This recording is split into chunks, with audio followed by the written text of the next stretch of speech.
Well, hello again, everyone. Welcome to another edition of SAT Sports with yours truly, Marcus. But on the show today, we're definitely going to be talking once again the new NBA World Champions for an 18th time in the Boston Celtics. But first, let me introduce to you my guest. I've had him on many times on the World Elite podcast, but he's making his debut on SAT Sports from Let Freedom Ring. He's a Bostonian, even though he lives in New Hampshire. Give it up for Dan Beaulieu. How you doing? Good, Marcus. How you been? I love the opening there. Throwing in Mahomes in your video package. Thought that was unexpected. I mean, Dylan made it for me. I said, if I'm going to be talking all sports now, I got to throw some big names in there. That's why you saw Mahomes. Oh, okay. You saw Lionel Messi in there. You saw all those guys in there. Didn't see any MLR players. A little disappointed by that. We don't watch rugby. Yeah, I don't. You guys got Dylan. Yeah. Huh? You got New Orleans has Dougie Fife, who was a fan favorite here in New England, and New Orleans is actually Nola Gold is playing really good rugby right now. So it's actually we're playing them this weekend in New Orleans. I think Dylan said he was going to start watching it, and I'm like, oh no, don't. You're falling in a trap. Because we already. Yeah. Go ahead. Sorry. Well, I turned him into I don't know. Ever since I showed him soccer, now he watches 7 different leagues. I can't even keep up with every team he follows. I just watch MLS, the Premier League, and the Scottish League.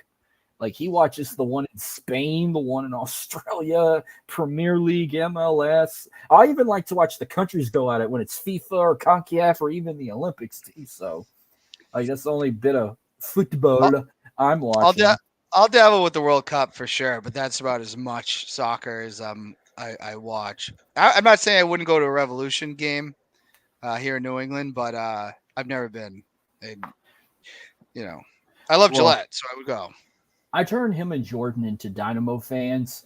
We went to 2 games. Well, they were Sounder fans at first, and then they stopped supporting them, and then they jumped on Dynamo train. And the only thing is, we've been to 2 matchups, and we never saw them win. The first game we ever went to, they lost to the Sounders, and then we went and watched them play FC Dallas last month, and it ended in a draw, 1-1.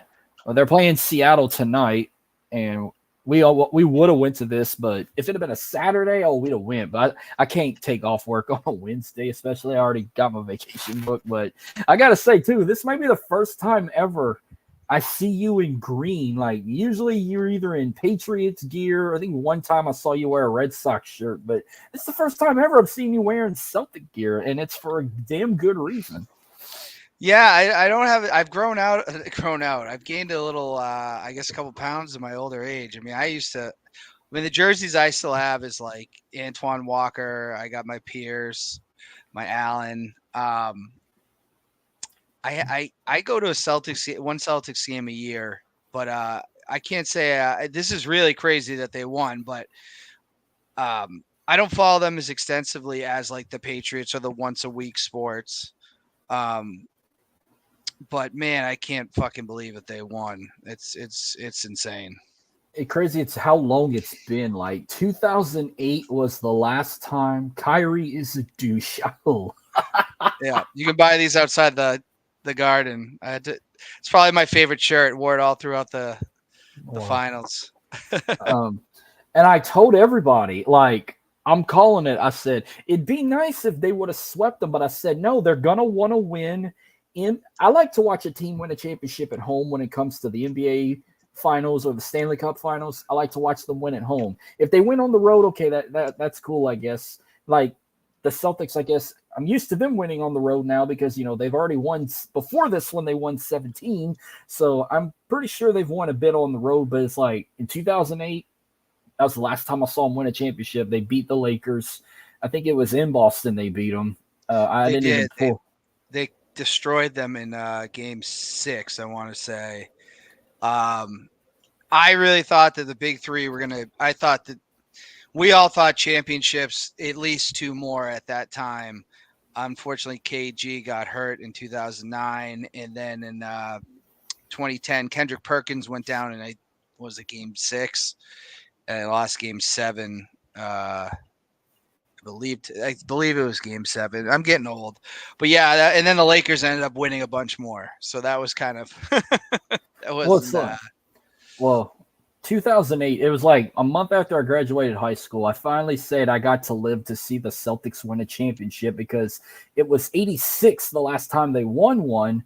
Like 18 years later, they win one finally, and then they had that feud with the Lakers. They went back to the finals in 2010, but they lost, and I was pissed about it because when it comes to the reason I'm not the Celtics fan like you are, but I do support them. I'm a Pelicans fan. I don't know what it's like. I'm pretty sure the Celtics winning a championship is kind of like any other team winning a championship. I'm sure y'all getting a parade and whatnot, like the Red Sox or the Patriots had in the past. I could say the same with the Saints winning their only Super Bowl. They did a big parade, and the Astros 2 World Series titles, they did parades for them too. But I'm pretty sure it's the same concept. They get a big parade. The whole city of Boston comes and celebrates, and they're on a podium. They get the duck boats out. We call them duck boats around here. And I've been to 2 Patriots parades, 2 Red Sox parades. I don't know. I'm unlikely to go to this one. I'm older now. It's not as parades are a little tough. Not that I'm old, but like when I went to the Red Sox parade in 2018, it was just so many kids just acting a fool that it was where I was just wasn't as enjoyable. Even though the Patriots last one, that was probably the best parade ever because it was warm weather in the winter. Mm-hmm. But yeah, being a Celtics fan, you got to understand. I was born in 1984, and the last one was 86. And Larry Bird, Kevin McHale, Robert Parrish, those guys were exiting when I started to kind of know what was going on.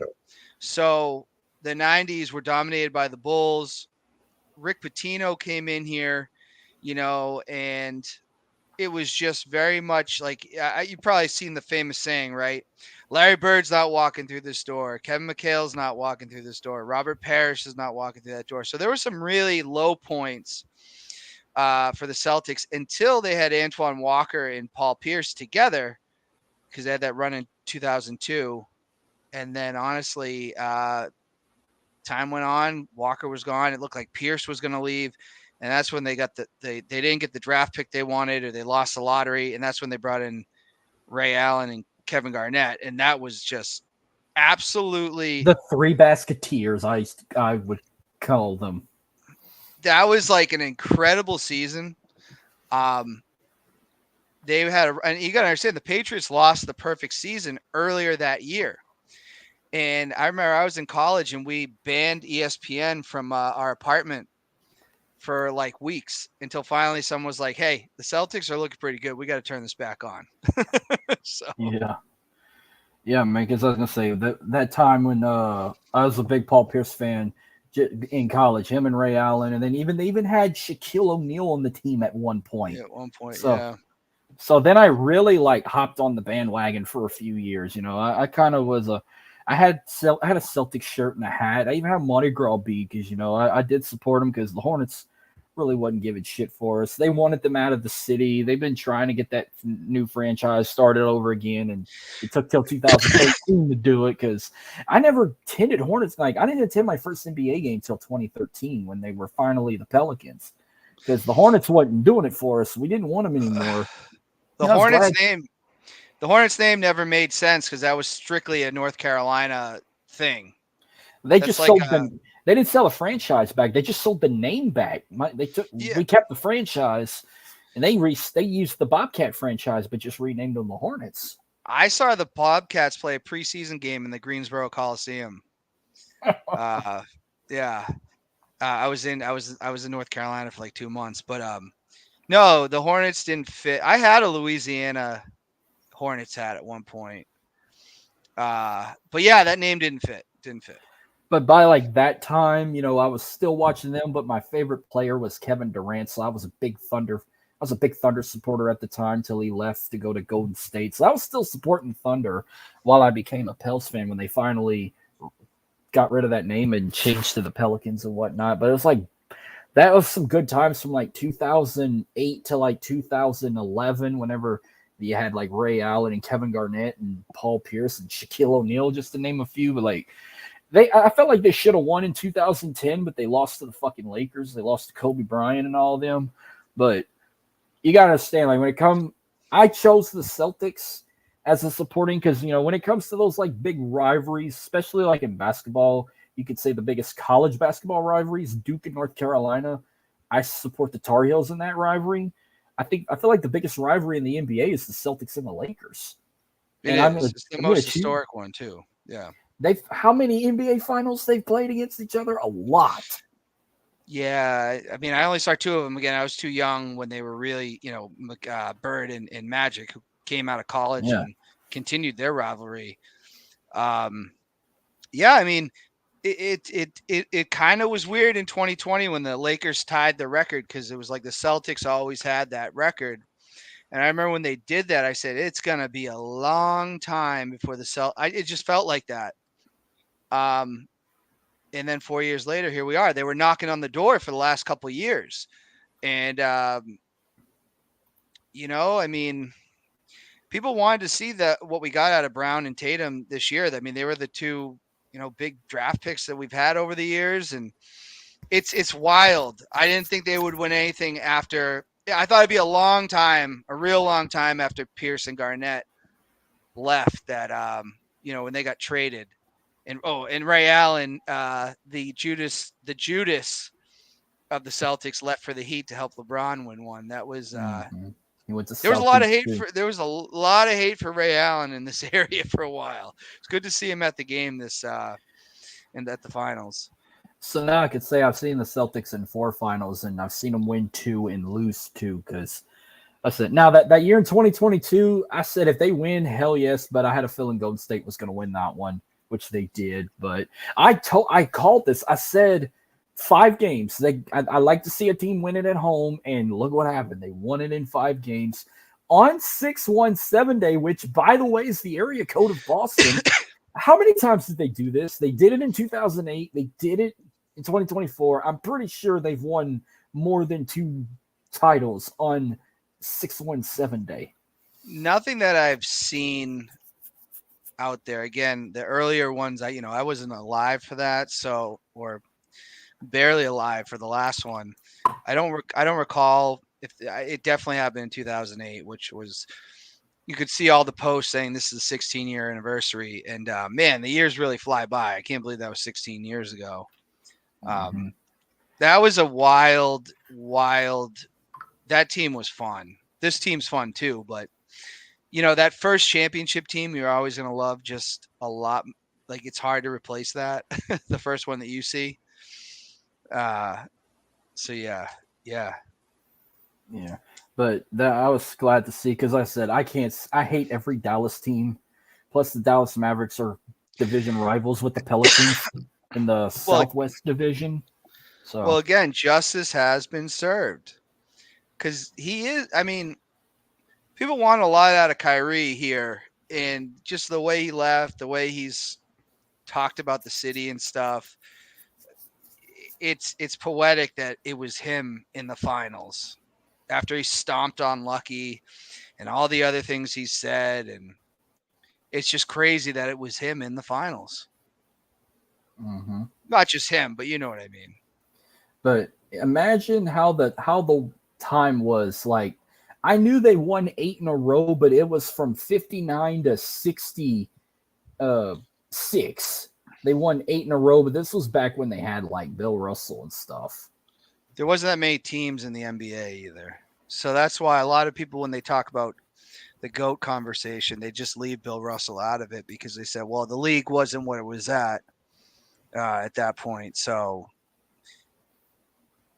yeah, I mean, you could say the record's padded, but you could say that the LA Lakers, didn't win 17. They were Minneapolis or whatever, which, I guess it's the franchise. Do you count the if the Browns had won Super Bowls, would you count that for the Ravens? Probably not. No. Hell, look at Golden State. Didn't their first one was won in Philly or something? Or their first 2 were won in Philly? I would have to look that up. I'm not totally sure. More than likely. Yeah, but you think of like you can add Jason Tatum's name to the list of some of the greats that have been like NBA world champions with the Celtics and I'm even talking about guys like the late DJ Dennis Lane Johnson, like guys like him, and even Will Russell and all them, and Joseph White, probably Robert Cowsey, and Thomas. Well, he was probably a coach. No, I'm looking at all these retired jerseys. Y'all probably got more jerseys retired than the Lakers right now. Like Kevin McHale, Kevin Garnett, David Cowens, Samuel Jones, like Reginald Lewis, like the list goes on. And I guarantee you all those names, I didn't click on them, but all those names are probably champions. There's probably not one Celtic that's retired that never won a championship. Oh, probably not. I mean, it's a historic franchise. One of the originals, and Red's probably up there smiling with a big cigar. Mm-hmm. Yeah, but give me your top 5, or if you want to say more, your all-time favorite Celtic players. My all-time favorites. Okay, if you want to include the ones you never got to witness, I'm gonna throw in Larry Bird in mine too. So I mean, I'm pretty sure everybody would. Well, it's tough because Pierce is my favorite basketball player ever. The Truth is my favorite, by far. Just because we never really wanted him to leave, even when he was kind of done. It was kind of sad when he went to the Nets. I was a big Antoine Walker fan. He used to do this little shimmy when he make his baskets. Like, I loved Antoine Walker. That was the first basketball jersey that I ever bought, was Antoine Walker. So he never got to win a championship here, but those early 2000 Celtics teams, though they didn't win anything, him and Pierce were like so much fun to watch together. I know he's, and I don't want to just use like the big three, but Ray Allen, obviously, man, so many clutch shots. Just him and Garnett I'll put together just because they came around the same time. But when we got both of them, I'll tell you, man, we were ready for it. Everybody here was like, they have to win this championship. Like, they have to. And they went out and did it. And Kevin Garnett's intensity was just unbelievable. Like, that guy he could get you so like pumped up just to watch him. Some other ones I really did like, who else? Big Baby Davis was one of my favorites, because you remember him and Nate. Wow, they were Shrek and Donkey together. There you go. And then yeah, I'd say those are the big three. I would say pretty much everybody. I mean, obviously now, Tatum is one of my favorites too, but Eddie House was a lot of fun to watch. Walter McCarty. Trying to think of who else was on that 08 team that I just loved. I don't know, but I would say all those guys. It's hard to really get away from the 08 team, because we were living that for so many years. Like, I've never seen a team celebrate one championship more than the 2008 Celtics. Oh, Rajon Rondo. I'm sorry. Yeah. Rondo. Yes. Rondo is one of my favorites. Didn't want him to leave. That was one of the jerseys I had back in the day, the number 9. Yeah, that's who I throw out there. Yeah. And I know like a lot of people will probably say Bill Russell was the greatest Celtic ever. Some are going to probably say Larry Bird. Yeah, I get Bill Russell's got more championships than Larry Bird, but I don't know. I say Larry Bird because he never lost to the GOAT in Michael Jordan. He never lost to Michael Jordan. And I don't have Larry Bird on my list because I didn't really get to watch him play. Like, I was in like first grade when he retired, so I saw a little bit of Larry Bird, but it wasn't his prime. I just saw classic games like on Fire Sticks and YouTube. I've Googled like old school Bulls Celtics matchups just to see Larry Bird say, "Oh, I didn't see him play in person, but I've went back and watched a game or two." No, I would say like kind of like you. I'd throw in Paul Pierce, Kevin Garnett, Shaq. I mean, yeah, Shaq had a short time with the Celtics, but hey, he won a championship with them. He may have played 2 seasons with them, but I'll take it. I No, might have he to didn't throw. win he never won a championship with them. Oh wait, I thought he. Oh no, he played for one, but he didn't. He played for 1 year, and what I think it was 2012 when they couldn't get past. Once the Heat had their big three, they couldn't really get past them. Yeah. I'll throw a couple other LSU guys y'all have had in the past. I'll throw in, even though if he wasn't that good, Brandon Bass. I enjoyed watching him with Boston. Tremont Waters. I enjoyed watching him play with the Celtics for a short time. 2 former LSU Tigers right there. So, yeah, I got a little love for him. Is there any good chance before we move on to a topic? Any good chance they could go back to back? Yeah. Although, but the thing is, like the NBA is weird right now. Like it has been a repeat champion in a couple of years. I think the last 6 have been. Nothing's been back to back since the Warriors, maybe. Yeah. There hasn't been a back to back in a while, so I think they can. They're not losing really anybody. So they should be right back in the mix. But, winning a championship is so hard. 2008, I would have told you, I would have said the Celtics are repeating next year. And then someone, Garnett got hurt and they didn't even make the finals. I think the Magic went. And so I would say they have a really good shot, but I am not guaranteeing anything in the NBA right now. And after what happened to the 08 team where they never won another one, I don't want to speculate. I would say that they're a good chance. They're in the running. If you're betting in Vegas, they'd probably be a good pick. But we just aren't seeing that in the NBA right now. Yeah.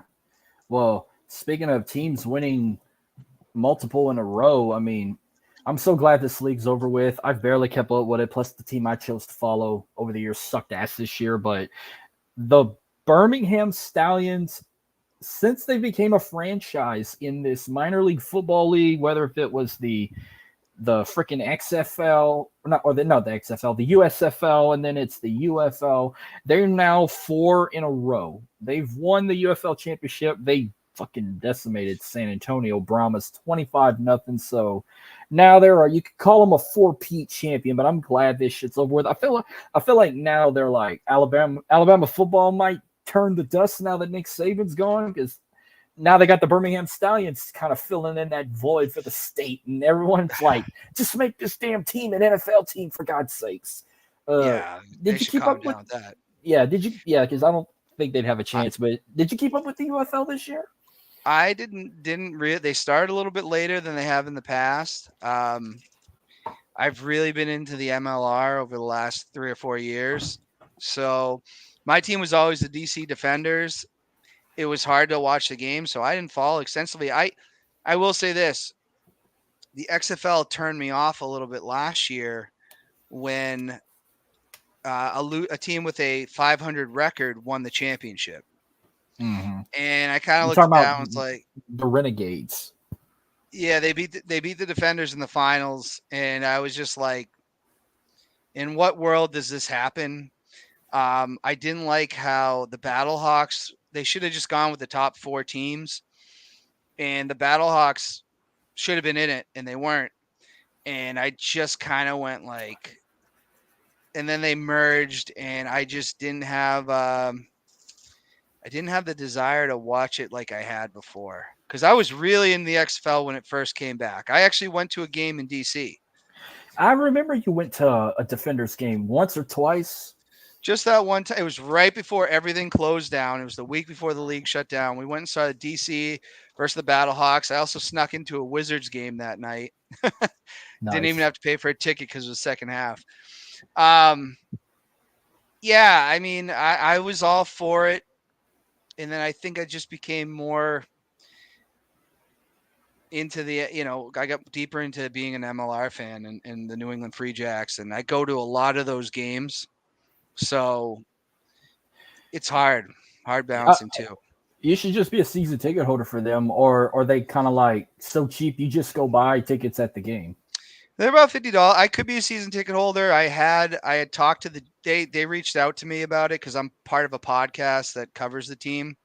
I did not get the season tickets because they have a lot of Sunday games. I'm a league president of a softball league on Sundays. Mm-hmm. There are times where I have to fulfill my duties as the league president. And a couple, like the first one of the Sunday games fell on the first game of our season. I had to be there. And I missed another one because there was another thing I had to do something with, there's a reason I had to be there, but this weekend I got to go to the game. They beat Utah, and I'm a very hands-on when I'm running something. I feel like I have to be there, so I have to delegate better. Mm-hmm. Because once the Free Jacks are in the playoffs, if they play on Sunday, I'm gonna be there. So you got to find somebody to like fill in for you. Be like, oh, I gotta be at this. Are they even on like the ESPN app where you can like you can get them on FS1, but you can get the Rugby Network. You ready for the cost? It's an app. Please tell me. $0. And you can have the Rugby Network, and you can get pretty much every MLR game when they are on FS1. You have to watch it on there. That's caused me some problems. They are on NBC Sports in your local area as well. But really hoping for big things as that league continues to grow. But they've had their issues. They lost New York and Toronto in the last offseason. They did pick up other teams, so still a growing league, but I really want to see it grow. Like us, yeah. I knew New Orleans had a team, and I told them, like, you want to give this a shot? New Orleans got a team. This was when they were shit, and I thought Houston had a team, but I guess they don't. I mean, they do not. No, I can't. It won't even let me look at the standings. Like I found it on the ESPN app, but you said that they were called the NOLA Gold. They play their games in Metairie at the Shrine, which is a baseball stadium, where the minor league team we used to have, the Baby Cakes, owned by the Miami Marlins, played over there, but they don't have that team no more. So they just use it for high school football games in the New Orleans area, and they use it to play rugby. I think, and they were talking about, well, supposedly one of these soccer leagues they got in the U.S., not MLS, this other league that Dylan came across. I think it's called USL Championship. Supposedly New Orleans is getting a soccer team in this league. I said, well, once they get a team, then I'll start following them. But I said, I guarantee you they're going to probably play their games at the Shrine if they don't go to Yeoman Stadium where Tulane is. But I would tell smaller leagues like the MLR, you want the smaller venues because it looks like shit on TV when you're playing in an empty stadium. Yeah. The Free Jacks are drawing about 4,000. They drew about 4,800 people, I think, back-to-back weeks. And they play at Veterans Memorial Stadium, which is a stadium, but it's usually used for high school kids. But when you look at it on TV, it is packed. But you know what? There is a football stadium in New Orleans. It's a high school stadium that could seat up to 20,000 people. Tad Gormley Stadium, they could probably play over there. Yeah, I mean, you guys love your high school football in the South. I know that. So building these big stadiums for high school kids is kind of wild. Well, believe it or not, I think there's like 30 high schools in New Orleans, but there's only one high school in the city of New Orleans that has its own football stadium. Everybody else shares the stadiums with Pan American, Tad Gormley, some go play at Tulane, whatever. Peyton and Eli Manning's alma mater, Isidore Newman, is the only high school in New Orleans that have their own football stadium. That's pretty well. I know Texas, they have all kinds of giant stadiums for high school, but yeah. Oh, this one ain't giant. This one ain't giant. Our stadium is fucking bigger than theirs, and our capacity is probably not even 1,000. Got it. Yeah, that's pretty much what you get here in New England. But you can do the standing room only tickets, which make the place look even more packed. I know Shit, like I know I've been to a couple Texas high school football games, and let me tell you, football in Texas is a whole nother level. You feel like you're at a junior college at least, because they got high school football stadiums that can seat 20,000 people, like fucking Allen, where Kyler Murray played high school football at. That's one of the most unique high school stadiums in Texas. I've been to one of the most iconic ones, Ratliff from Friday Night Lights, way in Odessa. I've been to a game over there when I used to work in West Texas. I've been to Drew Brees' alma mater, Westlake in Austin, Texas. I've been to a game there. I went to Baker Mayfield's alma mater, Lake Travis, watched the game over there down in Austin. Yeah, I've been to a fucking bunch of crazy ones. Yeah, that would be over the years. Yeah, it's wild how they do things. It's just you don't get that up here. Football's big, but not Texas big. So I just gotta ask this. Even though the inaugural UFL season wrapped up with the combine of the XFL and the USFL, do you see this league growing, adding more teams, like probably bringing some former teams back? They were talking about they want to bring back like San Diego's team, or bring back a team from Atlanta, a team from Tampa, and all this shit, or Orlando. How are the TV ratings? Sorry, my dog needs water. Probably not good. Oh, I can tell you, not good. But my team was so bad. Like I call them the uncrowned XFL champions, because the Houston Roughnecks were 6-0 or 7-0 before the pandemic happened. So we call them the uncrowned XFL champions. And then this was their worst season in franchise history. They went 1-9. I think after week 3, I was done watching the Roughnecks. I said, get rid of that fucking coach. Fucking boot. But I was like, it's the fucking UFFL. It's not the NFL. Why do I even care? Why do I even bitch that this team sucks? I don't know if it's the coaching. It could probably be more the GM, right? Like, because if you don't I couldn't even tell you his fucking name. Like, I just followed it because of the city. Like, yeah, I knew the league, but the league managed to go the whole way, and I was Well, they had Tom Brady at the championship, right? Yeah, Tom Brady. Didn't he give the trophy out? I didn't even watch the game. I forgot it happened. I didn't realize it was a 4 p.m. kickoff. It was 7 o'clock. I put it on, and they already had the setup, and all I saw was Stallion players on the field. I'm like, Birmingham probably won another one, and yeah, they beat them 25-0. I think you have to start the season right after the Super Bowl. They waited over a month before. You need to start that season while people are still clamoring for more football. Delaying it was a bad idea, in my opinion. Because to be honest, that's probably why I wasn't all on board.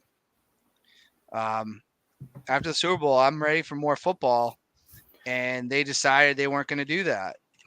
Well, speaking of football, do you watch arena football? We have a team about Pirates, Massachusetts Pirates. Lowell, that's very close to where I am. I know a lot of people that have attended the games.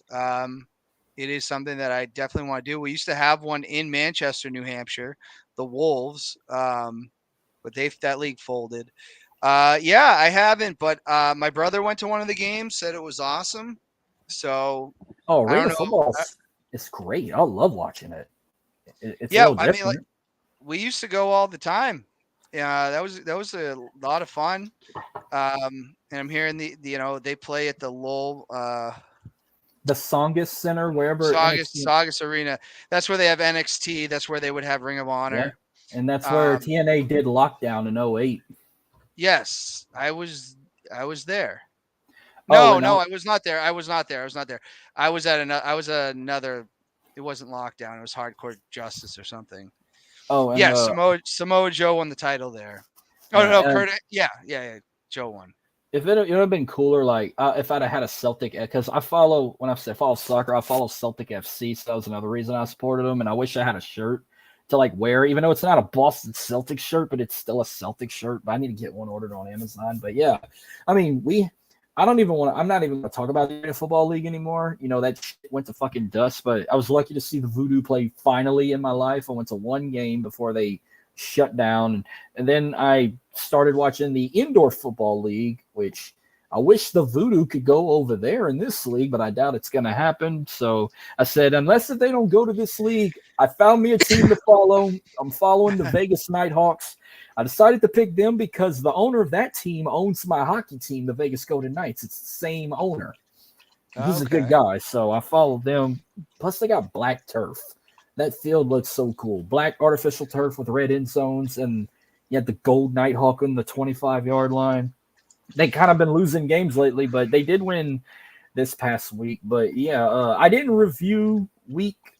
We're now going into week 15. I didn't even review week 13, but I'm gonna skip it. But I can say, unfortunately, your Massachusetts Pirates were in first place at one time in the East, but now they lost in a heartbreaker to the San Antonio Gunslingers, 52-51. High scoring. The Green Bay Blizzard beat the Jacksonville Sharks 63-35. See, you're going to hear a couple of names you probably heard in the past, like the Jacksonville Sharks, who once were an AFL team, are now in the IFL. The Iowa Barnstormers are in this league now. They lost to Quad City. They lost to the Steamwheelers 28-27. So yeah, I need to fix that. Yeah. You're gonna hear cities like Quad City, that's in Moline, Illinois.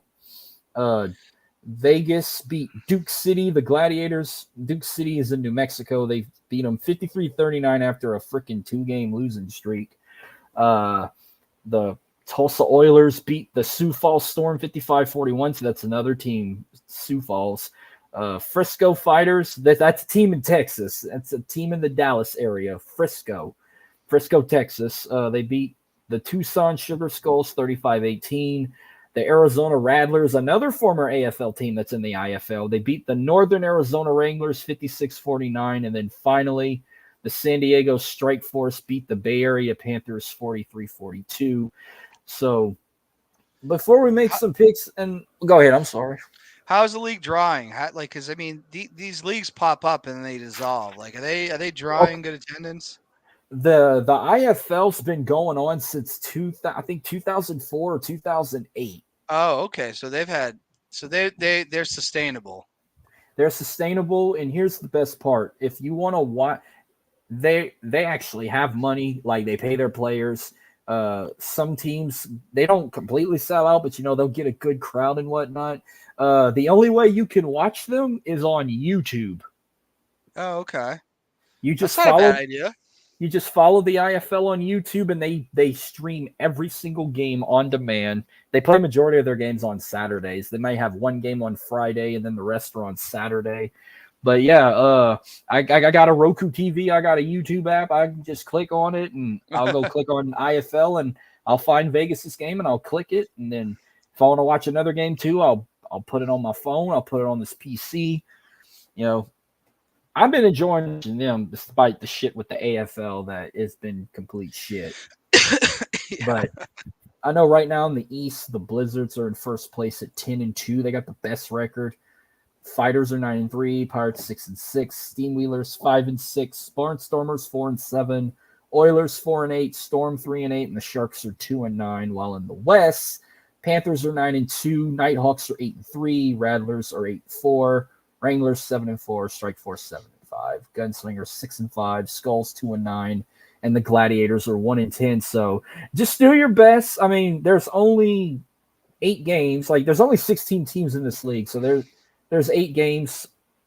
Each team gets 2 byes, but the season's about to wrap up. There's 19 weeks of the regular season, and then they do the playoffs in July. They do, I think 2 weeks of the playoffs, and then the championship games the SummerSlam weekend. First weekend of August. So just do your best. Just pick somebody. But first matchup, you got the Massachusetts Pirates at the Jacksonville Sharks. Oh, we're going Pirates all the way. If the Pirates were to lose this game, that would be a shame because the Sharks are the second worst team in the league right now. So I got the Pirates on the road too. The Tulsa Oilers at the Iowa Barnstormers. Oh, I'm going to go Iowa. They don't have any pro sports teams really, so hopefully that team's doing good. It's like an even matchup. One's 4-7, the other's 4-8. They're just one team's battling to move up, The other one's trying to stay up. So I'm gonna go with the Barnstormers in that one too. Then we got the Green Bay Blizzard at the Quad City Steamwheelers. Quad City, where's that? Moline, Illinois. I'm going. I mean, if they got Green Bay in the name, a Yeah. lot of history in Green Bay. I got to go Green Bay. Their mascot is a Yeti. Okay, yeah, it gets cold. It gets cold Like there. that little ice monster, snow monster. Speaking, I mean, I'm gonna get to that in a bit. I can't believe I didn't add it in the category. I got something with that name I'll talk about, but I'm gonna take the Blizzard. They're the number one team in the East right now. 10 wins there. They got the best record in the league right now. Then you got the best team in the West, the Bay Area Panthers at the Duke City Gladiators. This is gonna be nasty. You got the number one team in the West versus the last ranked team in the West. I'm gonna Duke City's the last. No, Duke City's number. Yeah, they're last. Yes, Duke City is ranked last in the West. Bay Area is also owned by Richard Sherman. Oh, then I'm Duke City all the way, baby. Upset City. You're picking Duke City in an upset. Okay. Upset. Oh man, I'm gonna pick the Panthers in that one. Okay. Then we got the Sioux Falls Storm at the Frisco Fighters. I'll go Frisco. Yeah, Frisco had a dominant win streak. They were once the number one team in the West, so I'm gonna take the Fighters in that one. I'm gonna say this is my game of the week. This is a division rivalry. We got the Arizona Rattlers at the Vegas Nighthawks. What was the first one? Wranglers? Rattlers. Nighthawks. Yep. Much better name. I hope they better win this. I'm gonna be pissed if they don't. Then we got the San Diego Strike Force at the Tucson Sugar Skulls. Oh, Sugar Skulls. I love that name. The logo's pretty cool. It's like a diamond skull with a sombrero on its head. And just so you know, AEW has some guy out there in a gimp mask right now. Just so anybody watching I'm watching. I'm not watching Dynamite. I'm watching Dynamo. I'm watching the Dynamo and the Sounders. I'm watching that. They up 2-0. I can't believe they scored 2 early goals this goddamn early. They just started the second half, so I'm going with I'm gonna take the Strike Force on the road, and then finally, Strike Force. This would be my toilet bowl of the week. The San Antonio Gunslingers, worst uniforms ever, on the road against the Northern Arizona Wranglers. I'll go Wranglers. As Brett Favre wears Wranglers, so yeah, I'm gonna go. Their logo looks like it looks like they could be a soccer team because it's like a shield. It's kind of like a shield logo, but it's got like an outlaw on the top, and it's got NAU, so they kind of look like a college logo. But I'm taking Northern Arizona, NAZ. I said NAU, NAZ. So I'm taking the Wranglers in that one as well. So, I'm just gonna bring this up real quick. I mean, if you watch it, cool. Freddie, my co-host, tried to get me into NASCAR. They just had the Iowa Corn 350 in Iowa Speedway. It was won by Ryan Blaney. Runner-up was my racer, William Byron. Third place was Chase Elliott. But Ryan Blaney also took stage 1 while Kyle Larson took stage 2. Do you watch NASCAR? I can't say that I do. We do have the Loudon Speedway in New Hampshire, which does a lot of good, makes a lot of money for that city or town. I could tell you Jeff Gordon. I could tell you Dale Earnhardt. Dale Earnhardt Jr. is Carl Edwards. No, I know Mark Madden because he used to drive the Viagra car. Carl Edwards was the one that drove the 99 Aflac, and he would cut the backflip off the car. Oh, that's wild. Yeah. NASCAR. I would attend if someone gave me a ticket. I would. I would like to try and go to a race, but the worst part is we're close to. I mean, the two closest racetracks to us are between 6 to 9 hours away, and it's two of the biggest racetracks in NASCAR: Texas Motor Speedway and Talladega. Yeah, I mean it's crazy popular. So I don't want to say I'm not against it or anything. It's just never been my cup of tea.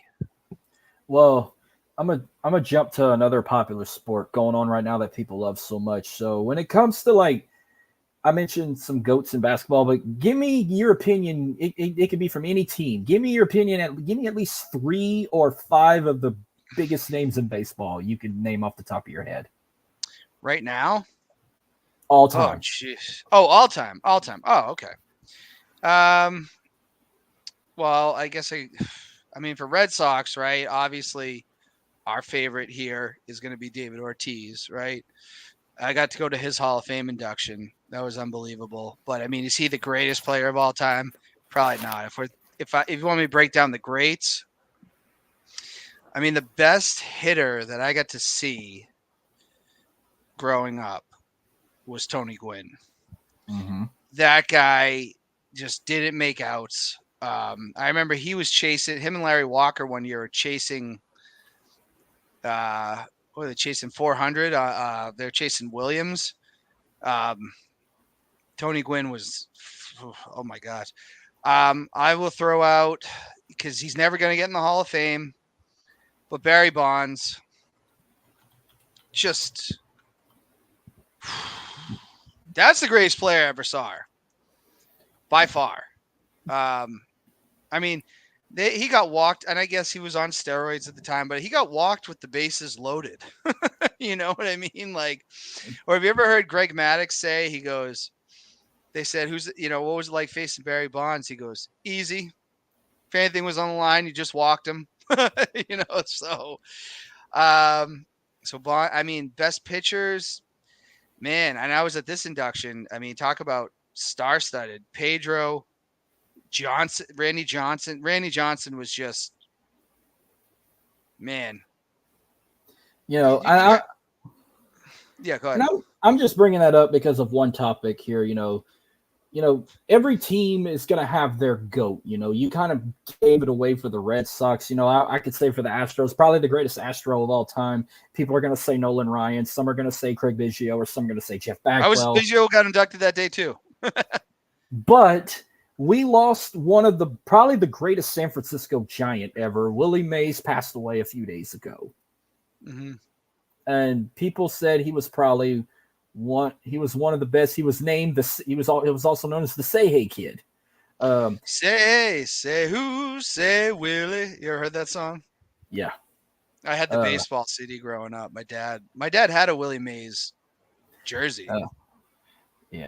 So one thing I like to do on this show, in good terms, it sucks when we lose some like big names. I'm going to do what I did last week for Jerry West. I'm going to kind of run down this man's legendary career. Willie Mays, he was mainly known for playing for the San Francisco Giants. I'll say that in a bit. He was born May 6, 1931 in Westville, Alabama. He died at the age of 93. He batted right and he threw right-handed. He made his professional debut when he played for the Birmingham Black Barons back in 1948 during the Negro League. By the way, I'm going to cut the chase real quick. Tomorrow night, I think it's on Fox. It's the St. Louis Cardinals versus the San Francisco Giants in Birmingham, Alabama at Rockwood. 100-year anniversary of one of the most iconic baseball fields of the Negro Leagues. Since they're not doing Dyersville, Iowa this year, the Field of Dreams, they're going to celebrate 100 years of Rockwood tomorrow night. And they got throwback uniforms and everything. So you got to check that out. Wyndham is going a little crazy right now. He found a sock. I just want to say, as far as like Willie Mays, obviously I didn't get to see him play, but he could have been a Red Sox. And Yawkey, who was the owner, and said to get this, called him a racial slur and said, get him off my field. Mm-mm. I want to say, when a lot of people talk about the racism in Boston, they're not lying, though. I think times have changed, but a lot of people blame Yawkey for why the Red Sox took 86 years to win a World Series. A lot of people didn't like when Yawkey Way was renamed. I don't know if that guy should have a legacy in Boston. We, like I said, could have had Willie Mays. So, yeah, but yeah, that's Rick Wood. Did I say Rockwood? It's Rick Wood. I saw them advertise it on Fox. So yeah, it's the Giants and the Cardinals. It's an iconic baseball field, especially during the Negro League. But yeah, he played for the Black Barons in 1948. Then he was called up in the major leagues in 1951. At the time when they were in New York, and then they moved to San Francisco. But he made a career playing for the Giants. 1951 and 52 in New York, and then they relocated to San Francisco and played with the Giants from 1954 to 1972. And then he finished his career as a New York Met in 72, 73. Some career high. His batting average was 301. He had 3,293 hits, 660 home runs, 339 stolen bases, runs batted in 1,909. Career highlights and awards. He was a 24-time All-Star. The only World Series title he won, that iconic catch in the outfield in 1954, that won him his only World Series title. Two-time National League MVP. He was Rookie of the Year in 1951, 12-time Gold Glove Award winner. He won the Roberto Clemente Award in 1971, NL batting champion in 54, two-time NL home run leader, four-time NL stolen base leader. He hit 4 home runs in one game on April 30th, 1961. His number 24 jersey is retired with both teams, the Giants and the Mets. He's also in the Giants Walk of Fame. He's also in the Major League Baseball Hall of Fame, inducted in 1979. He was a 94.7% first ballot voter, and he's also Major League Baseball's all-century team and all-time team. Anything you want to add on Willie Mays before we move on after hearing all those highlights? Incredible career. Wish he could have played in Boston, but obviously the racial issues played a factor in that. And just and just an iconic song. If you know the Willie Mays song, I grew up on it. My dad had a Willie Mays jersey that we got at Mickey's Place in Cooperstown one year. And he influenced guys like Barry Bonds. He was close with him. So I gotta ask you this, since it has to do with Boston related, but I mean, I'm pretty sure y'all got like other leagues, like, you know, every team's got a minor league team that like plays like and all that. But do y'all have like a collegiate league or anything in the state or in the city area? Like a college team everybody roots for? Well, not a college team, but it's like, okay, this shirt I'm wearing, this is their inaugural season. This is a team that's in a league. They're called the Texas Collegiate League. It's like a league with college players from around the area that kind of play like travel ball. We have the biggest one in the country in the Cape Cod League. That's where all the major MLB prospects go. That's like where everybody wants to play. So the Cape Cod League is huge. In New Hampshire, we have the FCBL, which is the Future Collegians Baseball League. There is another league.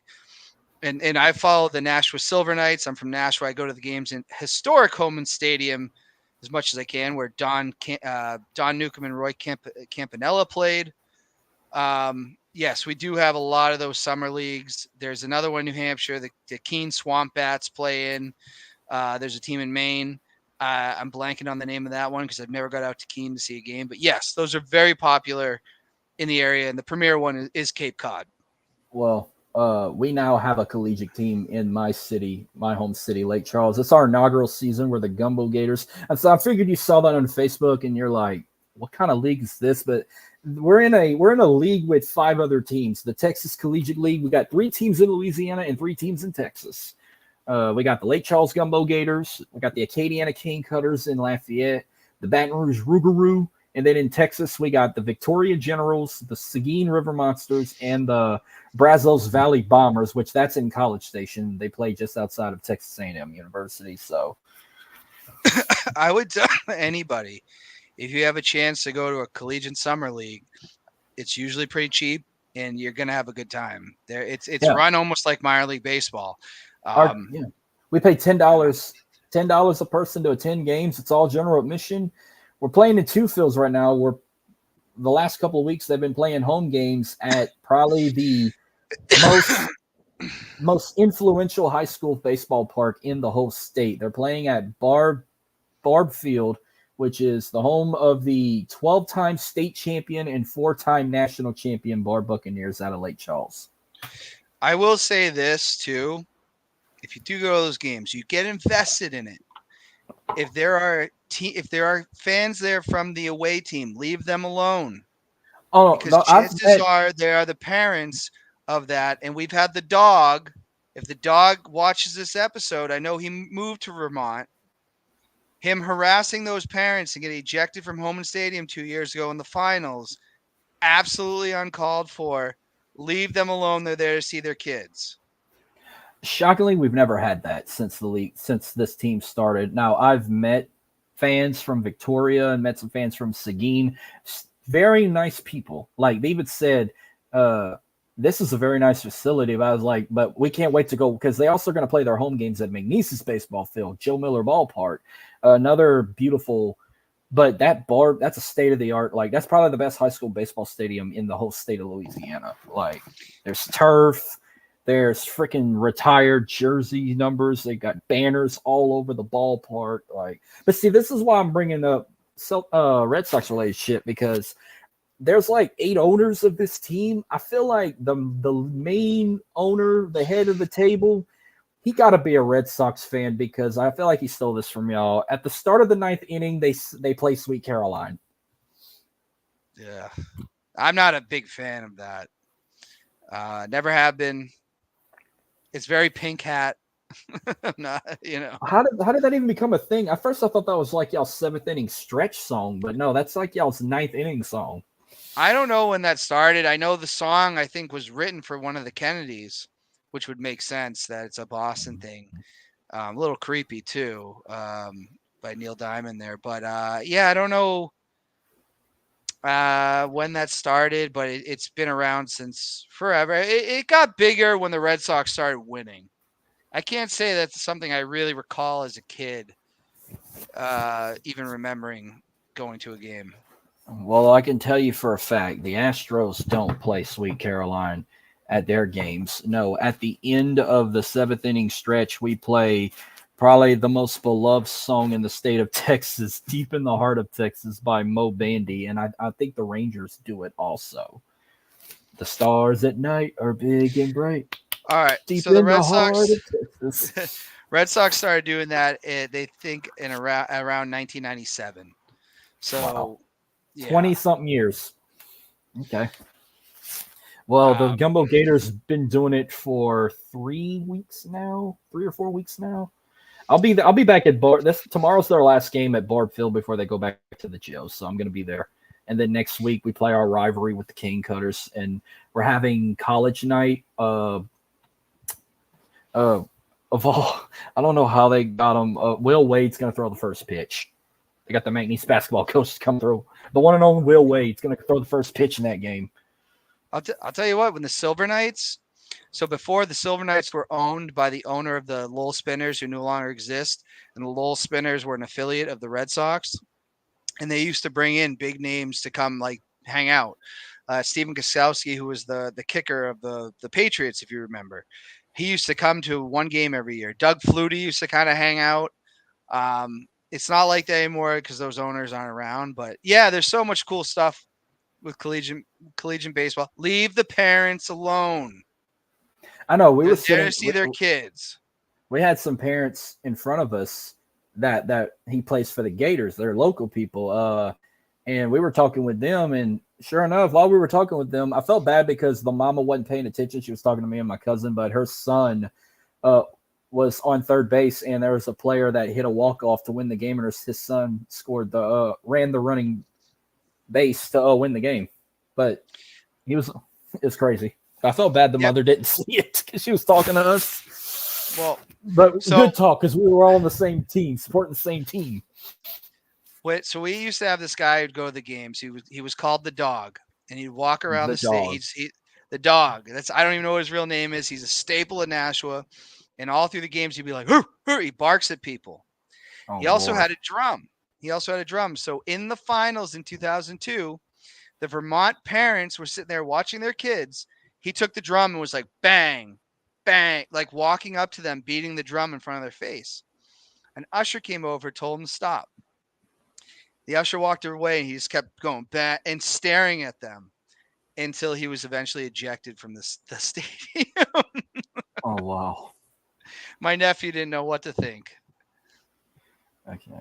Well, I'm gonna keep this one short. I know you say you don't really watch. I figure for new people who live up in the Northeast watch a lot of hockey, but yeah, the Stanley Cup Finals are still going on. So if you don't know, the Stanley Cup Finals this year is the Edmonton Oilers taking on the Florida Panthers. Florida made it back, and the fact that they didn't win last year because my team beat them, they were a good team. The fact that they went back, it's hard to go back to back in hockey. I hope they win this year. I said 7 games because Edmonton's a fucking good team. And the whole country, and I feel like it's funny, the only reason the whole fucking world wants the Oilers to win because a hot chick flashed her tits when they won the Western Conference Finals. Oh, they're probably hope for it again. I don't hate hockey. I just don't follow it extensively. The Bruins, I do keep tabs on it. But yes, hockey is very big up here. It's big for college.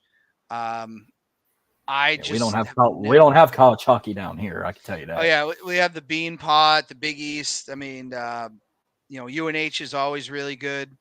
And I've gone to a lot of those games. I just can't. I'm not gonna state I'm a hockey guy when I'm not. I don't hate hockey or anything like that. But if the Bruins aren't in it, I won't. You don't care. You don't care. Yeah. And they've won a few. I mean, go back to the Boston being a big championship city. You know, the Celtics hold that record. They have 18 titles. The Red Sox have 9 World Series or something like that. And then the Bruins and the Patriots, I think, have both 6 cups, 6 Super Bowls and 6 Stanley Cups. Yeah, the Bruins are pretty beloved a bit, but hockey's one of those weird sports. I remember last year, and I'm not a diehard hockey guy. They were winning all these games. I think they might have broke the record. And I said, they're going to be out in the first round because that's hockey. It's a very frustrating game. It's a very frustrating game. When was the last time they won the Stanley Cup? 2011. They were in it in 2013. And I remember then they lost to the Kings or something. Lost to the Blackhawks. I forget what game. It was maybe game 6. I remember the Blackhawks had scored a goal. And hockey, you're waiting to score again. I went to take a piss. I came back to they just scored again. And I went, I hate this sport. I really fucking hate this sport. I was like, I feel like, I mean, too bad. I mean, probably back then y'all could have did it. Too bad y'all could. It never happened. I don't think it ever happened with any city. Imagine, I feel like Boston would be the first to do it. Imagine if the Patriots, the Bruins, the Red Sox, and the Celtics all win a championship the same year. Yeah, I mean, that'd be wild. I mean, the Red Sox and Patriots had done it together. Patriots and Celtics almost did it together. Patriots didn't come through on that one. But yeah, all 4 would be wild, but I don't see that. That's really hard. But I will say this, the Patriots winning seemed to have motivated the other franchises in the area over those years that they had to do it too, because Boston has always been a baseball city and it slowly was becoming a football city. I thought 1 year. Actually, I think it could have been 2018 because the Patriots didn't win the Super Bowl that year, but the Red Sox won. That was their last World Series win. They could have done it that year. I thought the Patriots won the 20. Patriots, Red Sox won in the fall, and the Patriots won that Super Bowl after. So very close. I thought there was 1 year the Red Sox and the Bruins were in a championship the same year, and I thought they both won it or won. Sox won and the Bruins lost. Bruins lost. Red Sox had won the 2013 World Series. 2011 the Bruins. Yeah. I don't want to bring up dark times, but I felt like after that damn bombing, they started winning a lot more championships. They won that. Well, you got to understand, 2013 was probably one of the best seasons ever. 2012, the Red Sox, let me put in perspective this. Maybe you remember this, maybe you don't. 2011, the Red Sox spent big money and they went out and got Alex Gonzalez and they got that guy from the Rays. I'm blanking. Dylan was here. Dylan would know this. I know. Carl Crawford. They spent all this money. And they were supposed to have this dream team in 2011. And they started off really slow. And then they got really hot. And then they didn't make the playoffs. And then chicken and beer happened and Terry Francona got fired. Does that ring a bell? So kind of, but like I okay, said, it's hard to remember. So then in 2012, they hired Bobby Valentine, and he drove the team into the goddamn ground. It was a really bad year in 2012. They shipped Beckett out of here. They shipped Gonzalez out of here. They got Crawford out of here. 2013, in that offseason, they signed Shane Victorino. And I remember thinking, what are we doing? I was wrong. They had the bombing.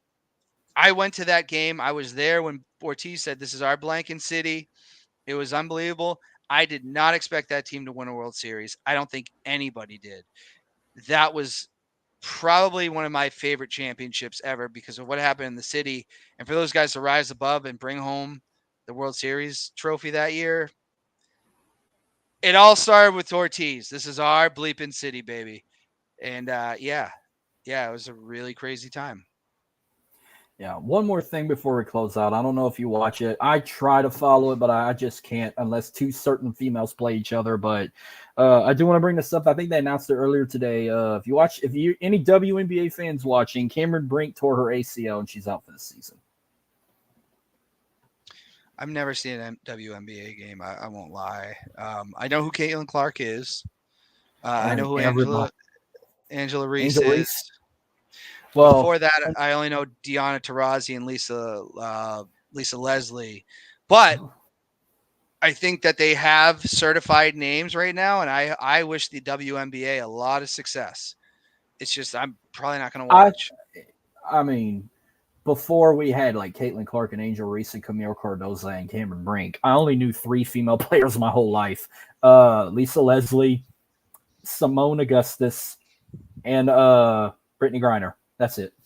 Yeah, and I only knew Brittany Griner. I didn't know who Brittany Griner was until she got in trouble in Russia. But I did know Diana Taurasi. I always knew her. She played for UConn. I guess I was never clamoring for another basketball league, but I remember when the WNBA started, it was 97. I wish them a lot of success. And the fact that we're talking about Caitlin Clark around the clock, that is so good for that league. And he's going to bring revenue. Yeah. Now, yeah, she did beat Angel Reese again, but they will play, I think, 2 or 3 more times. So Caitlin Clark is 2-0 against Angel Reese. This new like rivalry. This is the Michael Jordan, Larry Bird of the WNBA. You could say Caitlin Clark and Angel Reese. I think that's so good. I think that's just so good for that league. When you have household names, people are going to pick up their remote and they're going to want to see them. So I hope this is for the WNBA. I hope this is where they turn the corner. I saw a lot of people mad that Caitlin Clark didn't make the Olympic team. And I said, well, they're not. I was mad a lot of them. I was mad a lot. Even Angel Reese didn't make the Olympic team. And I was like, my guess is they don't think they're ready. It's not about ratings for the Olympics. It's about winning gold medals. So. I didn't even know who none of these people are, and I don't even want to get into politics and shit. But all I'm gonna just say is they better fucking win a gold medal, or I'm gonna shit talk this team like I shit talked plenty of USA teams in the past. The men's basketball team is lock and loaded. They're gonna win another gold medal. The guys that, even if I despise LeBron James always brings gold back to the country. But now, why do you despise LeBron James though? Because he's a fucking crybaby. He probably couldn't. He'll sprain. I'm trying to think of like a minor like thing, like a stub in the toe or get a little splinter. He's gonna cry to the official. He wouldn't have lasted in the league like in the 80s and the 90s. Remember how tough that league? I don't believe that at all. I think LeBron's one of the best athletes we've ever seen. And I think that people get stuck in this nostalgia stuff. And I think they want to discredit him since he came in the league. That guy has had not one scandal since he's been in that league. Not one. No substance issues. You don't hear about him cheating on his wife. You don't hear anything. But everybody just they've had it in their heads for him since he's come into the league. And I think people are going to look back and be like, okay, maybe I was wrong. I don't know. I mean, The only thing I'm not going to downgrade him for is his charity work. I respect his charity work. I give him that, but I don't know. It's just, I guess it's the whole like freaking debatable argument like of who's the GOAT, because it's more of the MJ fans versus LeBron fans than the LeBron fans versus Kobe fans, because they did it with Kobe for a time a bit, but the only reason they stopped doing it is because after Kobe passed away, they stopped doing that debatable argument and they just keep it on the MJ LeBron, like, oh, who wore 23 better between them two, or oh yeah, but it's always a comparison. But Michael Jordan was the reason I started watching basketball, despite his gambling issues and all that, or can't win without Scottie Pippen. We've had that talk before. But He had the same formula. LeBron's won with different coaches, different players. That tells you that those teams were always about LeBron. He might not have had as many as Jordan, but man, he was always in it. I just think that everybody just, I don't know. I think they're just fixated on him and they like to cry. And I guess I don't like the Lakers. I didn't like LeBron beating the Celtics, but I don't have this like blind hate for him that so many people have. But I'm gonna be honest with you. I'm gonna say I never said this to people in public. I think I've only told Dylan and Jordan this. But when LeBron first came to the league, I did give him a chance. But it's like I watched him in two, because that's all I've been hearing about in 2006. Was like 2005, 06, whatever year he signed. They were like, "This is gonna be the guy," and I'm like, "Okay." 03. Oh, He graduated high school the same year as me. Well, I didn't start noticing him until like 05.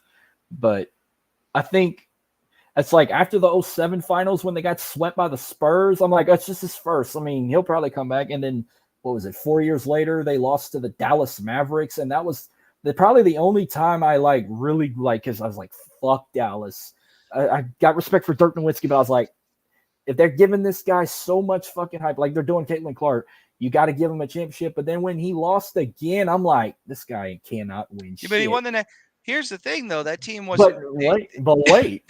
This is why I hated him, because he beat my most favorite player at the time. I was so big on Kevin Durant that they beat him in Game 5, and then I started the whole fuck LeBron shit. Like, I was pissed he beat my favorite player in the finals. Then they started this rivalry that LeBron friggin' dominated. LeBron versus KD. Yeah, LeBron owns KD. Yeah, I mean, I hated LeBron too at that point. I remember when they made a younger big three with him, Wade, and Bosh, and I was like, great, the Celtics they're gonna have to get through these guys. And they almost did. I mean,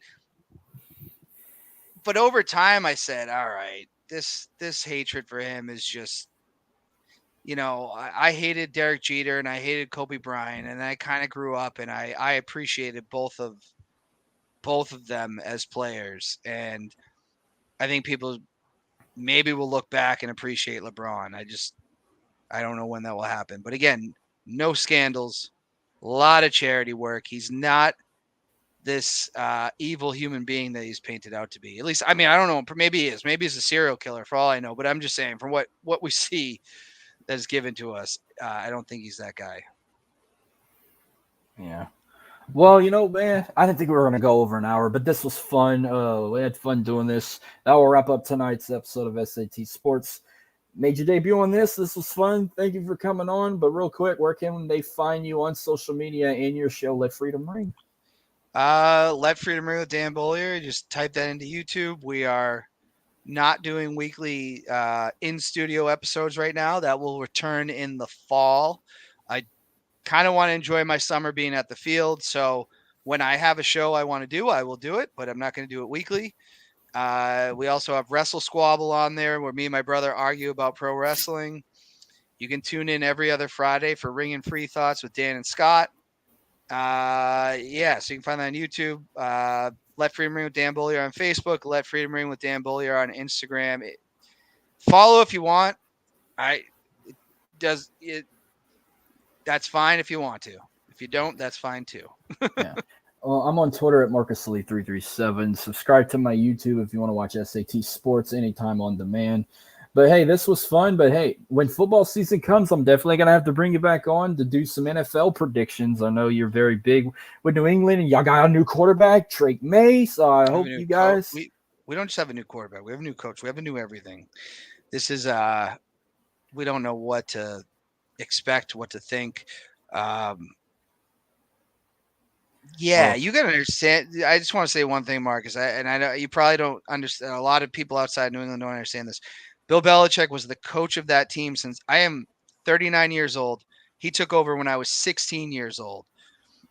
I don't know what to think going into this. I've known one coach for the majority of my life. So yeah. we'll see what happens. I mean, I've seen the Saints go through different coaches, but it was like Sean Payton was the one for us. But we're going to see him back this time as a Denver Bronco. But unfortunately, no Patriots-Saint matchup this year. But, we're going to see the Patriots on TV often. Did you ever catch the Tom Brady roast on Netflix? I've seen bits and pieces. I thought it was funny. I watched this Oh. Patriots Hall of Fame. You're not going to see actually the Patriots as much as you think you are. They didn't get one Monday night game, and I'm not even sure if they got a Sunday night game. So you might not get to really see them, and they don't really deserve it. They won 4 games last year. So it is the darker days here in New England, but that's okay. We won a lot. Yeah.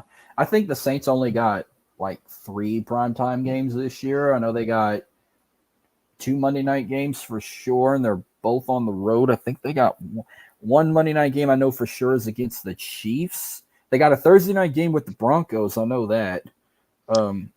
I'm glad the Patriots aren't. I don't particularly like primetime games. Now I don't have to stay up for unnecessary reasons.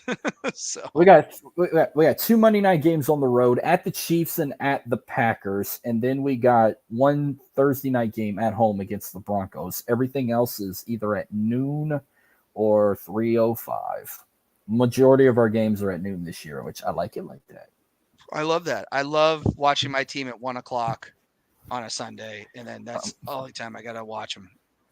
I'm kind of shocked. This might be the first time in a long time that the Cowboys and the Saints are not on prime time, and it's a week 2 matchup. But all right, man. Well, I will catch you down the road during football season. I'm definitely going to bring you back on, especially when we do NFL predictions and college football predictions. You'll be because I bring up Notre Dame every week in the picks. So, and I know y'all just picked up 3 big names in recruiting to the Fighting Irish. So, I can't wait. I do love watching the Notre Dame games every year. So hopefully, they can win some big ones. I'm waiting to see what LSU does this year because this year marks its 100th season at Tiger Stadium. They got 3 big home games this season. That college game day ain't going to make all 3. We got UCLA, Alabama, and Oklahoma at home this year. Alabama's going to be different without Nick Saban, but we're going to see. I think that's the main question, too, is how they're going to be their first year without Nick Saban. But we're going to save that for another time down the road. I'm interested in LSU because I think you and Dylan said was this year 4? 3 year 4 for with Brink, Brian Kelly. Year 3. So you guys said by year 3 or 4 he'd win the national championship, if I'm not mistaken. Plus, we got 2 new teams in the SEC. We got the Red River rivalry coming too, Texas and Oklahoma. Texas is got a lot more hype being in the SEC more than Oklahoma. So we're gonna see if Texas is really back, or if Georgia could sneak back in the SEC, or LSU gonna be the cardiac cats, or if Alabama's gonna shock the world and do it without Nick Saban. I'm waiting to see how the SEC goes. But all right, man, I will catch you down the road, and I'll see you guys next time. Y'all take care.